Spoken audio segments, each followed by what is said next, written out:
Good morning दोस्तों।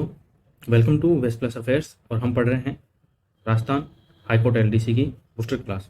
तो ये क्लास है 34 नंबर की। तो चलिए शुरू करते हैं प्रायवाची शब्दों से। द्रौपदी, तो द्रौपदी के प्रायवाची क्या होंगे? कृष्णा, पांचाली और यज्ञसेनी। क्या है? कृष्णा, पांचाली और यज्ञसेनी। द्रौपदी का नाम आपने महाभारत में सुना होगा। पांडवों की ये 5 पांडवों की ये अकेली पत्नी थी और श्री कृष्ण इनके मित्र होने के कारण इनका नाम कृष्णा है। पांचाली 5 पतियों के होने के कारण इनको पांचाली कहा गया। और यज्ञ सैनी, ये यज्ञ से इनका यज्ञ से जन्म हुआ था, इसलिए इनको यज्ञ सैनी कहा जाता है। धन, धन का है अर्थ, वित्त, संपत्ति, द्रव्य, संपदा, दौलत और मुद्रा। ये हो गए धन के। नेक्स्ट है ध्वजा। ध्वजा के क्या होंगे? ध्वज, निशान, केतु, पताका, झंडा और वैजयंती। नकुल, नकुल चौथे नंबर का पांडव था। ठीक है, तो नकुल के प्रायवाची क्या होंगे? नेवला, महादेव, वंश रहित, युधिष्ठिर का भाई नकुल। नारद, तो नारद को सभी लोग जानते हैं, ब्रह्म ऋषि, देव ऋषि और ब्रह्मपुत्र। तो ये हो गए प्रायवाची शब्द। अब इसमें जो आपको ध्यान रखना है वो कौन कौन से हैं? द्रौपदी के तो आपको पता ही होगा, कृष्णा, पांचाली और याज्ञसेनी, तीनों याद रखना है क्योंकि ये इंपॉर्टेंट है। धन के आपको याद रखने हैं, एक तो द्रव्य याद रखना है धन का, एक मुद्रा याद रख लीजिए। ध्वजा के लिए आप निशान याद रख लीजिए, केतु, केतु याद रख लीजिए और वैजयंती याद रख लीजिए। ये हो गए ध्वजा के लिए। नकुल के लिए आप याद रख सकते हैं महादेव, नेवला, वंश रहित, ये 3 आपको याद रखने हैं। और नारद का तो आपको याद ही रखना है, ब्रह्म ऋषि, देव ऋषि और ब्रह्मपुत्र। तो ये आपको ध्यान रखना है। नेक्स्ट है हमारे विलोम शब्द। तो विलोम शब्द जैसे कि मैंने आपको कहा था, एक साथ याद रखना है आपको। ध्रुव का, ध्रुव का मतलब जैसे कि उत्तरी ध्रुव है, दक्षिणी ध्रुव है, तो वो स्थिर अपनी जगह। तो ध्रुव का मतलब होता है स्थिर, और इसका विलोम शब्द हो जाएगा अस्थिर। उत्थान का पतन हो जाएगा, आज्ञा का विज्ञ हो जाएगा, निष्काम का सकाम हो जाएगा, प्रवर का अवर हो जाएगा, निरुजता का रुग्णता हो जाएगा, नेकी का बदी हो जाएगा, प्रत्यक्ष का परोक्ष, अतल का वितल और परमार्थ का स्वार्थ हो जाएगा। तो ये हमारे हो गए विलोम शब्द जो आपको ध्यान रखना है। नेक्स्ट है अनेकार्थी शब्द। तो अनेकार्थी शब्दों में सबसे पहला है मधु। तो मधु का मतलब क्या होता है? शहद, हनी। तो शहद, शराब, पराग, बसंत ऋतु, जल, दूध, शक्कर और एक दैत्य। तो ये हो गए मधु के अनेकार्थी। शिव के देख लीजिए, शंकर, मंगल और शुभ। ये हो गए शिव के। सर, जो हेड होता है उसका, चोटी, तालाब, चिता, पराजित और सिर। हेम का, हेम का देख लीजिए, तो हेम के कौन कौन से होंगे? नाग, केसर, बर्फ, स्वर्ण, इज्जत और पीला रंग। तो ये हो गए हेम के। एक बार फिर से देखिए कि मधु, मधु का हो जाएगा शहद, शराब, पराग, बसंत ऋतु। रिपीट कराने का मेरा मतलब यहाँ पर यही है कि आपको इसी क्लास के अंदर आपको सब कुछ याद हो जाए। जल, दूध, शक्कर और एक दैत्य। शिव, शिव का होता है शंकर, मंगल और शुभ। सर का होता है चोटी, तालाब, चिता, पराजित और सिर। हेम का हो जाएगा नाग, केसर, बर्फ, स्वर्ण, इज्जत और पीला रंग। नेक्स्ट है वाक्यांश के लिए एक शब्द। जिस पर किसी एक का ही अधिकार हो, जिस पर किसी एक का ही अधिकार हो वो होता है एक अधिकार। जैसे पति का पत्नी पर अधिकार और पत्नी का पति पर अधिकार। ठीक है, तो वो होता है एक अधिकार। जैसे आपकी विद्या है, आपने जो विद्या कमाई है उसका अधिकार आपका ही है, क्योंकि आपसे विद्या कोई और छीन नहीं सकता, आपकी विद्या पर कोई अधिकार जता नहीं सकता। तो आपका एक अधिकार आपके ज्ञान पर है, आपकी विद्या पर है। सांसारिक वस्तुओं को प्राप्त करने की इच्छा ऐसना कहलाती है। क्या कहलाती है? ऐसना। सांसारिक वस्तुएं जैसे पत्नी हो गई, पति हो गया, बच्चे हो गए, और वो भी जो संसार में जो जो व्यक्ति अपने साथ अटैच करना चाहता है, जो पाना चाहता है, उसको ऐसना कहते हैं। क्या कहते हैं? ऐसना। जो व्यक्ति की इच्छा पर निर्भर करता हो वो ऐच्छिक कहलाता है। क्या कहलाता है? ऐच्छिक। विवाहित पत्नी से उत्पन्न पुत्र औरस कहलाता है। क्या कहलाता है? औरस। विवाहित पत्नी से उत्पन्न पुत्र। कर्म करने में तत्पर व्यक्ति कर्मठ कहलाता है। जैसे अभी आप कर्मठ बने हुए हैं अपने एग्जाम के प्रति, अपने कर्तव्य के प्रति, क्योंकि आपको राजस्थान हाईकोर्ट एलडीसी के अंदर सिलेक्शन लेना ही लेना है। नेक्स्ट है मुहावरे और लोकोक्तियाँ। तो मुहावरे और लोकोक्तियों में सबसे पहला है आधा तितर और आधा बटेर, मतलब अनुचित मेल या उचित सामंजस्य का अभाव। सब धान 22 पसेरी, सब धान 22 पसेरी मतलब अज्ञानी के लिए अच्छी बुरी सब चीजें एक समान। मेंढकी को जुकाम मतलब मामूली आदमी द्वारा अपनी क्षमता का काम करने में भी नखरे करना।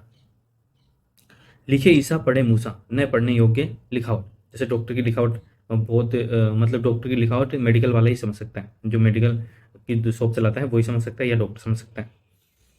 तो वैसा लिखे ईसा पढ़े मूसा, तो वो वह वाली बात है, क्योंकि आम आदमी तो समझ नहीं सकता, क्योंकि उन लिखावट ऐसी है। लेकिन आजकल क्या कर दिया है, आजकल अगर आप किसी डॉक्टर से कहेंगे कि हिंदी में मुझे दवाइयाँ लिख के दो, तो वो हिंदी में आपको दवाइयाँ लिख के देने के लिए बाध्य है।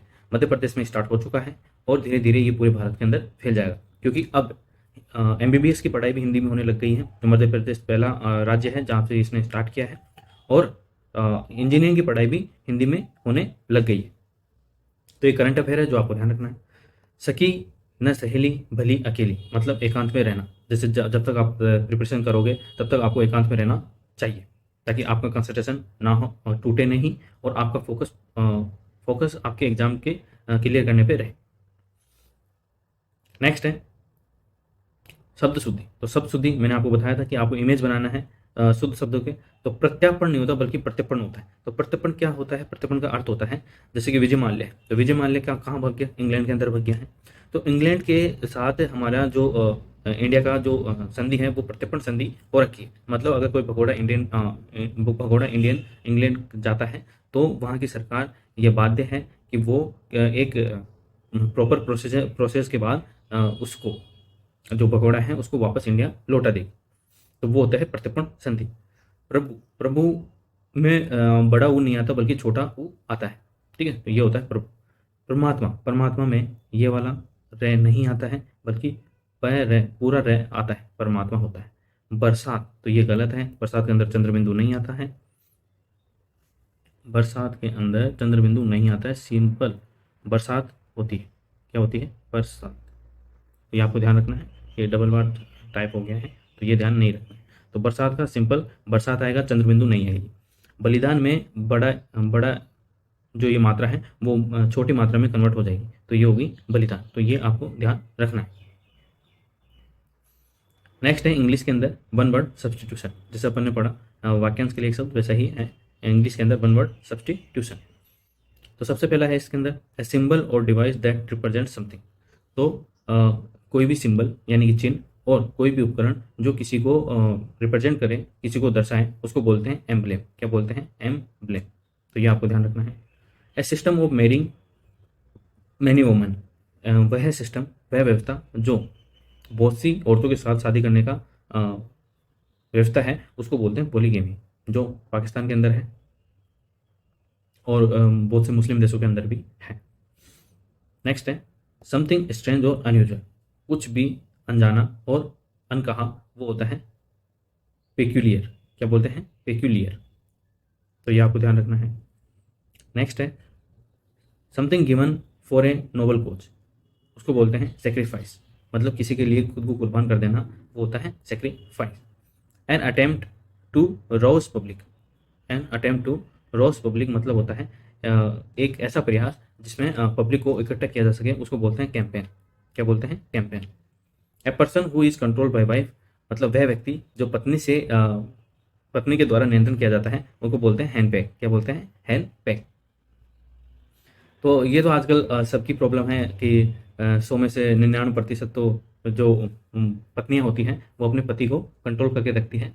तो उस व्यक्ति को क्या कहा जाएगा, उसको कहा जाएगा हैंडपैक। क्या कहा जाएगा, हैंडपैक।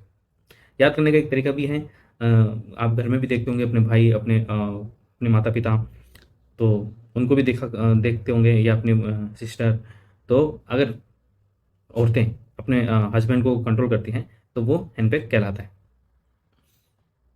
नेक्स्ट है one who does not express himself, वह जो अपने आप को एक्सप्रेस नहीं कर पाता है उसको बोलते हैं इंट्रोवर्ट, और जो अपने आप को एक्सप्रेस कर देता है उसको बोलते हैं एक्सट्रोवर्ट। तो ये आपको ध्यान रखना है। नेक्स्ट है a person who is mentally ill, वह व्यक्ति जो मानसिक रोगी है उसको बोलते हैं लूनाटिक। क्या बोलते हैं, lunatic. A person who likes और एडमायर्स वुमेन मतलब वह व्यक्ति जो औरतों को पसंद करता है और उनको प्रोत्साहित करता है उसको बोलते हैं फिलोगाइनिस्ट। क्या बोलते हैं? फिलोगाइनिस्ट। नेक्स्ट है वोकेब। तो वोकेब आपको ध्यान रखना है, वोकेब के बिना तो कुछ ही नहीं है, इंग्लिश बिना वोकेब के कुछ भी नहीं है। असूज, असूज का मतलब होता है शांत करना। क्या क्या करना? शांत करना। तो इसका सिनोनिम मतलब प्राइवेसी क्या हो जाएगा? अलिविएट, लाइटन और मिटिगेट। एंटीनम मतलब विलोम शब्द क्या हो जाएगा इसका? एग्रीवेट, एग्रावेट और एग्जासर्बेट। अबेट, अबेट का मतलब होता है रोकथाम करना। अबेट का मतलब होता है रोकथाम करना। सिनोनिम हो जाएगा इसका डिक्लाइन, सबसाइड और वेन। एंटीनम हो जाएगा बिल्ड, एनलार्ज और एस्केलेट। डैश, डैश का मतलब होता है चूर चूर करना। क्या होता है? चूर चूर करना। इसका सिनोनिम हो जाएगा सेटर, डिस्ट्रॉय और रुइन। एंटीनम हो जाएगा रिस्टोर। आपने रिस्टोर का एंटीनम, डैश का एंटीनम क्या होगा? रेस्टोर। रेस्टोर आपने फ़ोन में भी देखा होगा। जो कई बार क्या होता है, जब जैसे आप कोई भी फ़ोन के अंदर से कोई भी डाटा डिलीट करते हो तो वो रिसाइकिल बिन में चला जाता है, और कंप्यूटर में भी करते हो तो रिसाइकिल बिन में चला जाता है। तो वहाँ से रिसाइकिल बिन में जाकर आपको कोई डेटा रिस्टोर करना है तो क्लिक करते हो और उस बटन पर रिस्टोर करते हो, तो वो वापस उसी जगह आता है जहाँ पे आपने डिलीट किया है। तो डैश का चूर चूर करना मतलब डिलीट कर देना, और एंटीनम हो जाएगा इसका रिस्टोर करना मतलब वापस उसको बिल्ड कर देना, बिल्ड और रेज। नेक्स्ट है स्कीमिस। क्या है? स्कीमिस, इसका मतलब होता है झगड़ा। सिनोनिम क्या हो जाएगा इसका? आर्ग्यूमेंट, क्वारल और स्क्यूबल। एंटीनम क्या हो जाएगा? पीस, हार्मोनी और एग्रीमेंट। रिटेलिएट, क्या? रिटेलिएट का मतलब हो जाएगा पलट कर हमला करना। जैसे बिच्छू होता है तो वो रिटेलिएट करता है, मतलब पलट कर हमला करता है। वाइफ भी होती है, वो पलट कर हमला करती है। तो ये मजाक के लिए है, कोई सीरियसली मत लेना। सिनोनिम क्या हो जाएगा? रिवेंज, रेसिप्रोकेट और रिएक्ट। एंटीनम क्या हो जाएगा? फॉरगिव, पार्डन, एक्सक्यूज और एब्सोल्व। ये हो जाएगा रिटेलिएट के सिनोनिम और एंटीनम। नेक्स्ट टॉपिक है हमारा इडियम और फ्रेजेस। क्या है? इडियम और phrases. Beat around the bush. Beat around the bush का मतलब होता है discuss a matter without coming to the point. Beat around the bush मतलब वह जो मैटर है, मतलब वो मैटर डिस्कस करना जिसके ऊपर मतलब जिसका कोई पॉइंट ही ना हो, मतलब पॉइंट पे बिना आए इधर उधर की बातें करना, इसका मतलब ये होता है beat around the bush. Turn over a new leaf. Turn over a new leaf, to act और बिहेव इन ए बेटर और रिस्पॉन्सिबल वे। मतलब ऐसा दिखाना कि और ऐसा व्यवहार करना कि वह बहुत ही जिम्मेदार व्यक्ति है। ठीक है, तो turn over a new leaf. Take root, take root का मतलब होता है बिकम फिक्स्ड और एस्टेब्लिश्ड। तो टेक रूट का मतलब है कि वह अब एकदम फिक्स अपने अपने आप को संतुलित कर लिया है, अपने आप को फिक्स कर लिया है और अपने आप को सेटल्ड कर लिया है किसी भी काम करने के लिए। नेक्स्ट है out of the woods. Out of the woods का मतलब है आउट ऑफ द डेंजर, खतरे से बाहर निकल जाना। आउट ऑफ द वुड्स मतलब वह खतरे से बाहर निकल चुका है। Coming up roses, coming up roses for a situation to develop in a favourable way. जैसे अवसर को, सॉरी, आपदा को अवसर में बदलना ही कमिंग अप द रोजेस है। आपदा को अवसर में बदलना इसका मतलब है। नेक्स्ट है कन्फ्यूजेबल वर्ड्स। कन्फ्यूजेबल वर्ड्स। डेप्रिकेट, डेप्रिकेट का मतलब होता है नापसंद करना। जैसे कोई लड़का किसी लड़की को नापसंद कर सकता है, पसंद भी कर सकता है, कोई लड़की किसी लड़के को नापसंद भी कर सकती है। हाल ही में मैंने एक खबर पढ़ी थी न्यूज़पेपर में, कल या परसों। उसमें ऐसा था कि एक एक लड़की ने एक लड़के के ऊपर तेजाब फेंक दी क्योंकि वह शादी करने से मना कर दिया। तो जमाना बदल रहा है तो आप भी संभल के रहें, क्योंकि कब किसी का माथा फिर जाए ये कोई नहीं कह सकता। डेप्रिसिएट, डेप्रिसिएट का मतलब होता है मूल्य कम होना। क्या होता है? डेप्रिसिएट का मतलब होता है मूल्य कम होना। कई बार आपने देखा होगा कि डेप्रिसिएशन आ गया, मंदी आ गई, तो वो होता है मतलब मूल्य कम होना। प्रोसीड, प्रोसीड का मतलब होता है आगे बढ़ना। क्या होता है? आगे बढ़ना। जैसे इसके अंदर अगर वाक्य के अंदर बोले कि after the interruption she proceeded with her presentation, मतलब इंटरप्शन के बाद भी वह अपने प्रेजेंटेशन के साथ आगे बढ़ गई। फिर है एक प्रीसीड, प्रीसीड का मतलब होता है से पहले आना, मतलब किसी से पहले आना। She preceded him into the room, वह उससे पहले रूम में एंटर हो गई। नेक्स्ट है बोट। तो बोट का मतलब होता है खरीदना। क्या है? कोई भी चीज़ परचेज करना या बोट करना मतलब हो गया खरीद। I bought a pen for your birthday present, मैंने तुम्हारे बर्थडे के प्रेजेंट के लिए, बर्थडे गिफ्ट के लिए मैंने आपके लिए एक पेन खरीदा है। एक होता है ब्रोट, एक हो बोट और एक हो गया ब्रोड। ब्रोड का मतलब होता है लाना और बोट का मतलब होता है खरीद। तो ये आपको ध्यान रखना। तो I brought you something to eat, मैंने आपके लिए कुछ लाया हूँ खाने के लिए, मैं आपके लिए कुछ खाने के लिए लाया हूँ। तो ये आपको ध्यान रखना है। तो ये थी हमारी 34 नंबर की क्लास। आई होप आपको पसंद आई होगी। तो इसकी पीडीएफ आपको कहाँ मिल जाएगी? टेलीग्राम पे मिल जाएगी। पीडीएफ से आप डाउनलोड करके इस वीडियो को साथ में देखें, आप अच्छे से इसको याद कर सकते हैं। Thank you so much. Channel को सब्सक्राइब जरूर करें, और जो भी हाई कोर्ट एलडीसी की तैयारी कर रहे हैं अपने फ्रेंड सर्किल में, उनके पास इस वीडियो को शेयर जरूर करें। Thank you so much.